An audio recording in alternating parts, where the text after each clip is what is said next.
जय हिंद दोस्तों, स्वागत है आपका हमारे YouTube चैनल में। आज के वीडियो में हम लेकर आए हैं आपके लिए यहाँ पर हिंदी साहित्य से संबंधित महत्वपूर्ण क्वेश्चन आंसर। वीडियो को पूरा अवश्य देखना है। ये क्वेश्चन आपके TGT PGT में पूछे गए क्वेश्चन हैं, आप देख सकते हैं यहाँ पर।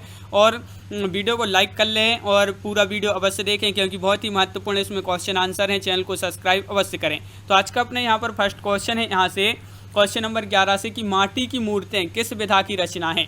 ये आपको बताना है। ये संस्मरण है, आत्मकथा है, रेखा चित्र है या जीवनी है। ये आपके 4 विकल्प दिए होंगे। आंसर अगर आपसे बनता है तो आप कमेंट में आंसर जरूर बताएं क्या होगा सही आंसर। माटी की मूर्तें पूछा है तो ये जो क्या है, किस विधा की रचना है, तो रेखा चित्र आपका यहाँ पर सही आंसर होगा। यहाँ पर पूछा है कि माटी की मूर्तें के लेखक कौन हैं। लोचन प्रसाद पांडे हैं, रामवृक्ष बेनीपुरी हैं, राय देवी प्रसाद पूर्ण हैं, गया प्रसाद शुक्ल स्नेही हैं। तो क्वेश्चन नंबर 12 का सही आंसर आपका यहाँ पर होगा विकल्प नंबर बी, रामवृक्ष बेनीपुरी। रामवृक्ष बेनीपुरी आपका सही आंसर है। क्वेश्चन नंबर 13 क्या पूछा है, तो यहाँ पर आपका यहाँ पर दिया गया है क्वेश्चन नंबर 13 है, देख लेते हैं। क्वेश्चन नंबर 13 है, बनारसी दास चतुर्वेदी के रेखा चित्र हैं। रेखा चित्र, सेतुबंध या उपरोक्त दोनों या स्मारिका।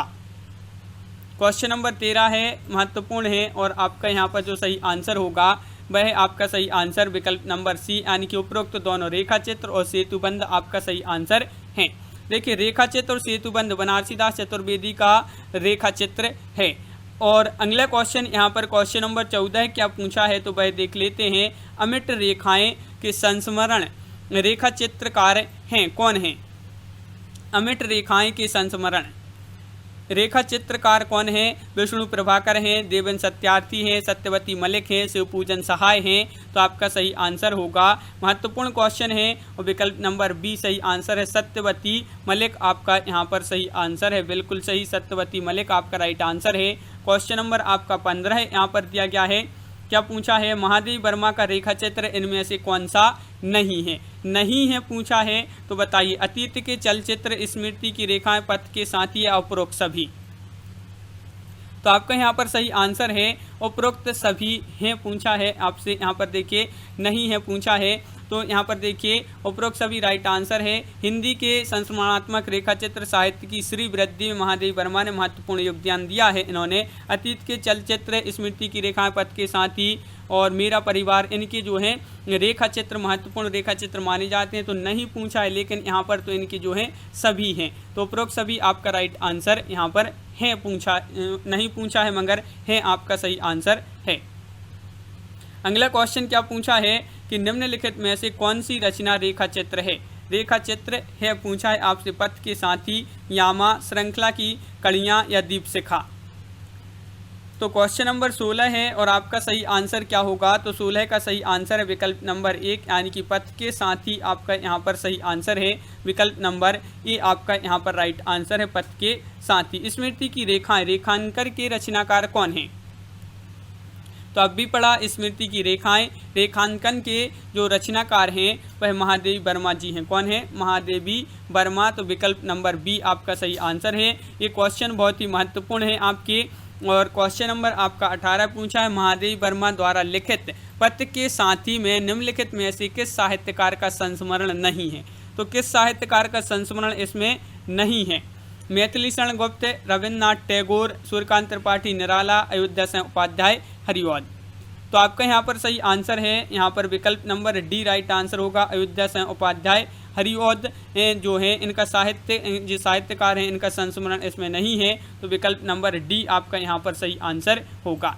अगला क्वेश्चन क्या पूछा गया है, तो यहाँ पर दिया गया है क्वेश्चन नंबर 19 क्या पूछा है, देख लेते हैं। क्वेश्चन नंबर 19 है, महादेवी जी ने किस रचना में पशु पक्षियों के रेखा चित्र जो है प्रस्तुत किए हैं। तो वह रचना आपके लिए बताना है। पथ के साथी है, अतीत के चलचित्र हैं, स्मृति की रेखाएं हैं या मेरा परिवार है। 19वां क्वेश्चन है और आपका सही आंसर होगा मेरा परिवार आपका यानी कि विकल्प नंबर डी राइट आंसर है। महादेवी वर्मा का रेखा चित्र है मेरा परिवार 1972 का है और पशु पक्षियों के चित्र इसमें उकेरे गए हैं। पथ के साथी 1956 में उन्होंने समकालीन लेखकों के संस्मरणात्मक चित्रों का संकलन इसमें किया है, पथ के साथी। अगला क्वेश्चन क्या पूछा है, तो यहाँ पर क्वेश्चन नंबर 20 पूछा है, निम्नलिखित में से कौन सा रेखा चित्र महादेवी वर्मा का नहीं है। अतीत के चलचित्र स्मृति की रेखाएं, पथ के साथी, मंटो मेरा दुश्मन। ये क्वेश्चन पूछा गया है, आपका महत्वपूर्ण क्वेश्चन है और आपका सही आंसर है यहाँ पर नहीं पूछा है, तो मंटो मेरा दुश्मन आपका यहाँ पर सही आंसर है। मंटो मेरा दुश्मन ये रेखा चित्र नहीं है महादेवी वर्मा जी का, ये जो है उपेंद्र नाथ अश्क का संस्मरण माना जाता है मंटो मेरा दुश्मन।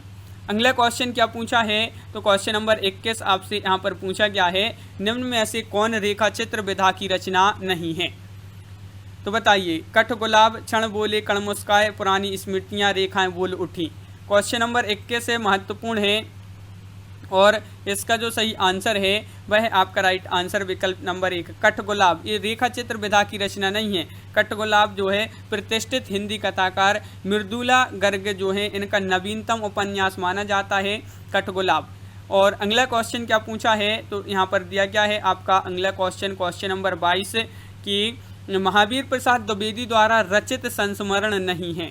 नहीं यहाँ पर पूछा है, इनके द्वारा नहीं, महावीर प्रसाद द्विवेदी द्वारा रचित संस्मरण नहीं है, तो आपका यहाँ पर सही आंसर क्या होगा, 22 का बी राइट आंसर है। इधर की बातें आपका सही आंसर है, विकल्प नंबर बी आपका सही आंसर होगा। क्वेश्चन नंबर आपका यहाँ पर देख लेते हैं, यहाँ पर क्वेश्चन नंबर क्या पूछा है, 23। तो क्वेश्चन नंबर 23 है, निम्नलिखित में से कौन सा संस्मरण रेखा चित्र विधा की रचना नहीं है। पद्म पराग, माटी की मूर्तें, अतीत के चलचित्र या ज्योति विभाग। ये बताना है आपके लिए यहाँ पर कि जो संस्मरण रेखा चित्र की विधा नहीं है, तो कौन सा नहीं है, तो यहाँ पर राइट आंसर होगा ज्योति विभाग आपका सही आंसर है। क्वेश्चन नंबर 24 पूछा है आपसे यहाँ पर, श्री राम शर्मा की बोलती प्रतिमा रचना की विधा है। ये रेखा चित्र है, आत्मकथा है, संस्मरण है, जीवनी है। तो 24 का आपका जो सही आंसर है वह आपको बताना है, तो आपका राइट आंसर है रेखा चित्र, यानी कि विकल्प नंबर ए आपका यहाँ पर सही आंसर है। रेखा चित्र आपका राइट आंसर है। क्वेश्चन नंबर आपका यहाँ पर अगला क्या पूछा है, तो क्वेश्चन नंबर 25 यहाँ पर देख लेते हैं। देखिए, ये है आपका यहाँ पर क्वेश्चन नंबर 25, बोलती प्रतिमा की रचनाकार इनमें से कौन है। क्वेश्चन नंबर 25 में बताना है, पद्मसेन शर्मा है, श्री राम शर्मा हैं, बनारसी दास चतुर्वेदी हैं, सेठ गोविंद दास हैं। तो आपका यहाँ पर सही आंसर क्या होगा, यहाँ पर राइट आंसर होगा बोलती प्रतिमा की रचनाकार हैं श्री राम शर्मा, आपका सही आंसर है विकल्प नंबर बी। जंगल के जीव के रचनाकार हैं प्रेमचंद्र, श्री राम शर्मा, बनारसी दास चतुर्वेदी या रामविलास शर्मा। तो क्वेश्चन नंबर 26 है, महत्वपूर्ण है और आपका यहाँ पर जो सही आंसर होगा 26 का वह विकल्प नंबर सी, यानी कि श्री राम शर्मा आपका सही आंसर है। जंगल के जीव के रचनाकार माने जाते हैं श्री राम शर्मा। अगला क्वेश्चन, एक क्वेश्चन आपका डबल हो गया है। अगला क्वेश्चन देख लेते हैं। देखिए, हिंदी में रेखा चित्र के प्रथम रचयिता पद्मसेन शर्मा की रचना का नाम है। तो हिंदी में रेखा चित्र के प्रथम रचयिता पद्मसेन शर्मा और इनकी रचना का नाम क्या है, पद्म पराग या 10 तस्वीरें, पथ के साथी, रेखाएं और रेखा और रंग। तो इनकी रचना है पद्मसेन शर्मा की, कौन सी है, पद्म पराग आपका सही आंसर होगा विकल्प नंबर 1 राइट आंसर है। हिंदी के प्रारंभिक संस्मरण रेखा चित्रों के प्रवर्तक पद्मसेन शर्मा माने जाते हैं और इनकी रचना है पद्म पराग, जो कि क्या है, ये रेखा चित्र है। और पथ के साथ ही ये क्या है, महादेवी वर्मा जी द्वारा कृत रेखा चित्र है 10 तस्वीरें, ये जगदीश चंद्र माथुर का रेखा चित्र, और रेखा और रंग ये जो है विनय मोहन शर्मा का रेखा चित्र माना जाता है। अब यहाँ पर पढ़ते हैं रिपोर्टाज से संबंधित बहुत ही महत्वपूर्ण क्वेश्चन आंसर। रिपोर्टाज से संबंधित फर्स्ट क्वेश्चन आपका यहाँ पर पूछा है, हिंदी में रिपोर्टाज का आरंभ किस युग में हुआ है। द्विवेदी युग में, भारतेंदु युग में, प्रसाद युग में या प्रसादोत्तर युग, छायावादोत्तर युग। तो क्वेश्चन नंबर आपका फर्स्ट है और आपका यहाँ पर रिपोर्टाज से संबंधित पहला क्वेश्चन है विकल्प नंबर डी राइट आंसर। 2011 में टीजीटी में पूछा गया था प्रसादोत्तर युग, छायावादोत्तर युग आपका यहाँ पर सही आंसर है। हिंदी में रिपोर्टाज का आरंभ माना जाता है। क्वेश्चन नंबर 2 क्या पूछा है आपसे यहाँ पर, तो देख लेते हैं। क्वेश्चन नंबर 2 है, नवीन रिपोर्टाज की परंपरा किस रचना से आरंभ होती है। तो नवीन रिपोर्टाज की जो परंपरा आरंभ होती है वह कौन सी रचना से होती है, लक्ष्मीपुरा, बंगाल का अकाल, तूफानों के बीच या स्वराज्य भवन। तो 2 का राइट आंसर आपका यहाँ पर जो होगा वह है आपका लक्ष्मीपुरा, आपका सही आंसर होगा। लक्ष्मीपुरा बिल्कुल सही आंसर बताया है। यहाँ पर अब पूछा है आपसे यहाँ पर कि लक्ष्मीपुरा किस विधा की रचना है। ये यात्रा वृत्त है, रिपोर्टाज है, निबंध है या डायरी है। तो आपका यहाँ पर सही आंसर है यहाँ पर विकल्प नंबर आपका सी राइट आंसर होगा, रिपोर्टाज। रिपोर्टाज पढ़ रहे अपन यहाँ पर, रिपोर्टाज विकल्प नंबर सी आपका राइट आंसर है। लक्ष्मीपुरा किस विधा की रचना है, तो रिपोर्टाज आपका सही आंसर।